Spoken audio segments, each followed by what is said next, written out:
హైదరాబాద్లోని ఖైరతాబాద్ విశ్వేశ్వరయ్య భవన్లో Telangana irrigation day నిర్వహించారు. ఈ కార్యక్రమానికి హైడ్రా కమిషనర్ ఏవి రంగనాథ్ ముఖ్య అతిథిగా హాజరయ్యారు. అందులో భాగంగా ఇంజనీర్స్కు అవార్డులను ప్రదానం చేశారు.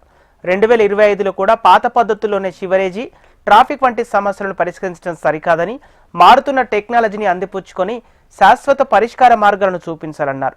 ప్రభుత్వ రంగంలో పనిచేసే ఇంజనీర్లతో అంతటితో ఆగిపోకుండా మారుతున్న పరిస్థితులకు అనుగుణంగా ఆలోచనలకు పదును పెట్టి నూతన ఆవిష్కరణలు చేపట్టాలన్నారు. విద్యాసాగర్ రావు జయంతి సందర్భంగా జరుపుకునే 9వ తెలంగాణ ఇరిగేషన్ డేలో ఇంజనీర్లను అవార్డులతో సత్కరించుకోవడం సంతోషంగా ఉందన్నారు హైడ్రా కమిషనర్ ఏవి రంగనాథ్.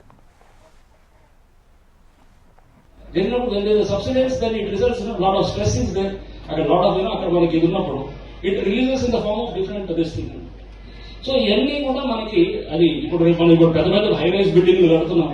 మనం ఎప్పుడు చూస్తున్నాము ఏది మన ఈ సబ్సిడెన్స్ జరుగుతుందని చెప్పేసి మన ఇక్కడ తగ్గుతుందనేది కూడా హైట్ ప్రతి దగ్గర కూడా ఆల్టిట్యూడ్ తగ్గుతుందనేది levels with reference to sea అనేది. సో ఈ ఆల్సో దిస్ ఈ ప్రాబ్లమ్స్ రేపు హై రైజ్ బిల్డింగ్స్ వచ్చే దగ్గర ఒక ఏరియా బాగా అర్బన్ క్లస్టర్స్ వచ్చినప్పుడు that leads to some other problems also.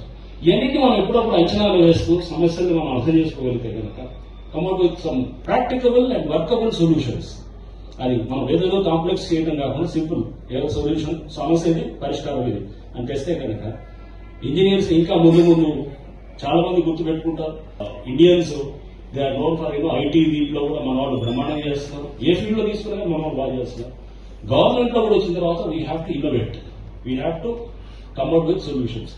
Government లో వచ్చిన తర్వాత ఆగిపోవడం అనేది చేయకూడదు. సో చాలా మంది ఇంజనీర్స్